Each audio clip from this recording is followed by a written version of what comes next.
He didn't believe in love anymore, until a 6-year-old with paint on her fingers walked into his life and changed everything. Alexander Rhodes was the kind of man people read about in business magazines. Millionaire before 30, billionaire in the making, owner of half the skyline and all of its loneliness. The world admired him, envied him, feared him, but no one really knew him. He moved through life behind tinted windows and guarded smiles, his heart locked away like a forgotten account no one remembered the password to. One rainy afternoon, his car rolled to a stop outside a children's art center he secretly funded. He usually signed checks from a distance, preferring not to get attached. But his assistant had insisted he visit. A quick appearance, a polite speech, then back to the comfort of his carefully controlled solitude. He stepped inside, the air warm with the smell of crayons and acrylic paint. Children darted between easels, laughter spilling like sunlight. And then he saw her, a little girl standing alone at the far table, her dress dotted with bright colors, her curls tied back with a mismatched ribbon. She looked up and caught him staring. "Hi," she said, as if talking to a stranger in a suit was the most natural thing in the world. "Do you like stars?" He blinked. "I suppose I do." Without hesitation, she held out a small painting. Crooked stars, a clumsy moon, and in the center, 2 tiny stick figures holding hands. "You looked sad," she said softly. "Sad people need stars." The words pierced straight through the armor he'd worn for years. "What's your name?" he asked. "Lila," she grinned. "My mom says stars remind us we're never really alone, even when it's dark." Something in his chest shifted. "Your mom sounds wise."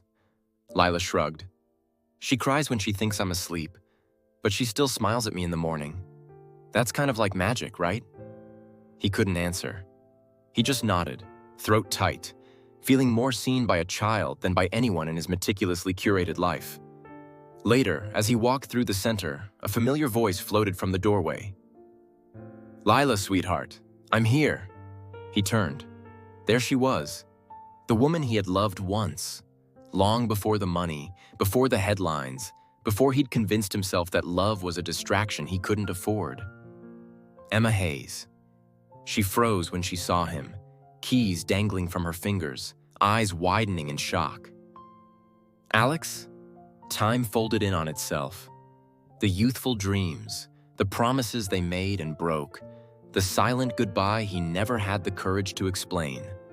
All of it surged back at once. "You two know each other?" Lila asked, looking between them with curious eyes. Emma swallowed. "We used to." He stepped closer, heart pounding. "You're Lila's mother." She nodded, a guarded softness in her gaze. "Life didn't exactly go to plan." "Mine either," he admitted.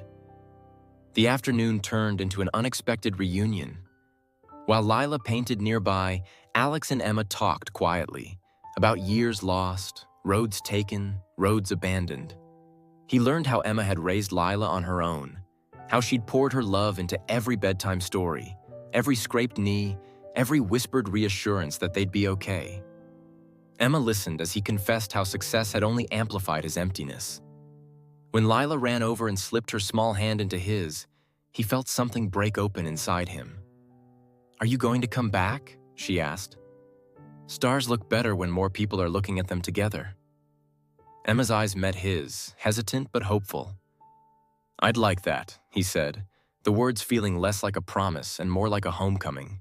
That night, as Alex sat alone in his penthouse, Lila's painting propped against the window, he finally understood. Love doesn't always arrive in grand gestures or perfect timing. Sometimes it walks in with paint on its hands and introduces you to the pieces of your heart you thought were gone forever.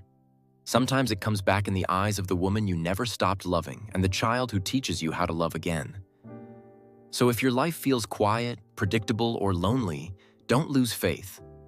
Love may not appear the way you've imagined or when you expect it, but it has a way of finding the cracks in your walls and filling them with light. Stay open. Stay gentle. Because love can arrive through the smallest hands, the softest voice, and in the moment you least expect it, just when you're finally ready to receive it.